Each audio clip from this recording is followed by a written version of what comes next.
के बेगूसराय में आयोजित भूमिहार ब्राह्मण महापंचायत में उमड़ी लोगों की भीड़। राष्ट्रीय अध्यक्ष आशुतोष कुमार ने भाजपा पर जमकर साधा निशाना। बेगूसराय में भूमिहार ब्राह्मण एकता मंच के द्वारा भूमिहार ब्राह्मण महापंचायत का भव्य आयोजन शहर के जीडी कॉलेज में किया गया। वहीं इस महापंचायत का उद्घाटन भूमिहार ब्राह्मण एकता मंच के राष्ट्रीय अध्यक्ष आशुतोष कुमार ने दीप प्रज्वलित कर किया। जहां इस महापंचायत में बेगूसराय ही नहीं बल्कि बिहार और बिहार के बाहर के अन्य राज्य के भी लोग शामिल हुए थे। जहां हजारों हजार के भीड़ में मंच से स्वर्ण को एकजुट होने की अपील की गई। वहीं मौजूद राष्ट्रीय अध्यक्ष आशुतोष कुमार ने कहा कि बिहार में कोई भी दल हो, चाहे बीजेपी हो, कांग्रेस हो, राजद हो, जदयू हो, जो सिर्फ स्वर्ण वोट लेने का काम किया है, लेकिन उनके हक हकूक़ की बात किसी ने नहीं की है। बिहार के आधा दर्जन लोकसभा सीट परंपरागत स्वर्ण की थी, उसे भी छीन लिया गया है।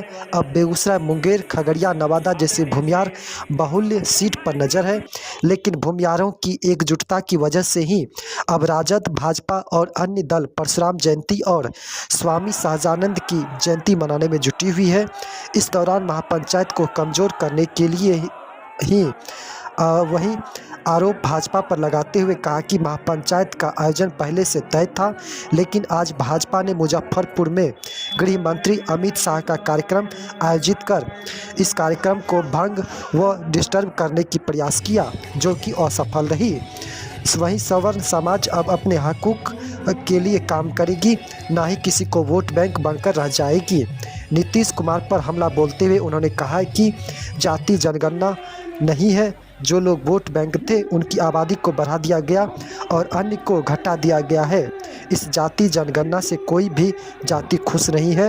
यह सामाजिक गणना नहीं बल्कि खुद की वोट बैंक की आने वाली चुनाव में तैयारियां की जा रही है।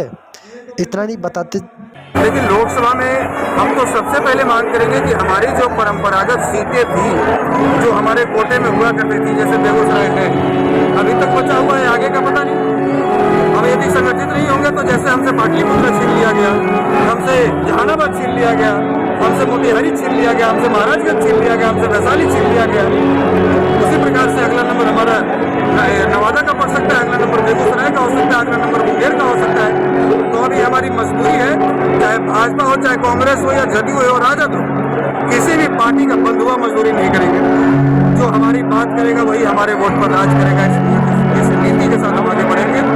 और अब देखते हैं, और ऐसी बहुत सी घटनाएं आपने देखी होंगी कि जो लोग कल तक भगवान परशुराम जी की जयंती नहीं मनाते थे, देश के गरीब वो स्वामी सहजानंद सरस्वती की जयंती मनाने आए।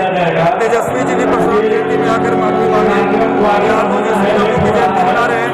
और आज इसी महापंचायत को असफल बनाने के लिए, क्योंकि हमारा कार्यक्रम 4 महीना पहले से निर्धारित था, भारतीय जनता पार्टी के लोगों ने स्थानीय माननीय गृह मंत्री जी का कार्यक्रम लेकिन आप यहाँ का जो नाम देखकर समझ सकते हैं कि यहाँ यह समाज ये समझ चुका है कि किसी पार्टी का झंडा ढोने से अच्छा है कि अपनी जाति की बात को मजबूत करें। 24 के लोकसभा चुनाव से पहले इन्होंने जारी किया है, ये जो मंशा था ये इनके ऊपर उल्टा पड़ गया, ये खेल उल्टा हो गया। ये समझ रहे थे कि अभी भी वो 90 वाला दशक है जब लोग रेडियो में समाचार सुनते हैं, लालू जी भाषण देंगे, नीतीश जी भाषण देंगे और लोग रेडियो में समाचार सुनेंगे। अब तो ट्विटर पर लोग ट्वीट पढ़ लेते हैं सेकंडों में। तो अब हर जाति का नेता है, हर जाति के लोगों की ये समस्या है, हर जाति के लोग सवाल कर रहे हैं कि मेरी जाति की आबादी घटाई गई है। तो यहाँ जिससे फायदा देखने वाला था उस जाति की आबादी बढ़ाई गई है, और जिनको पता है कि हमको वोट नहीं देंगे उनकी आबादी घटाई गई। ये पॉलिटिकल जनगणना है, निश्चित रूप से राजनीतिक जनगणना है, ये जनगणना है, ये सामाजिक जनगणना। लोग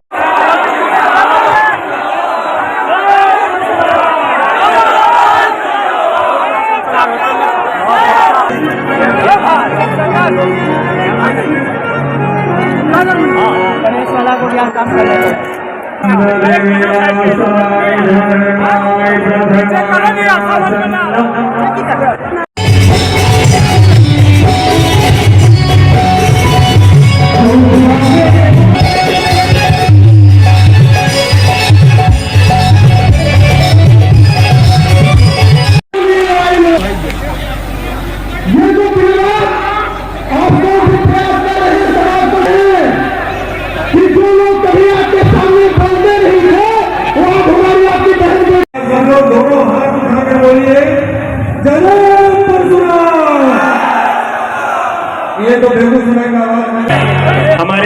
महापंचायत के कर्णधार,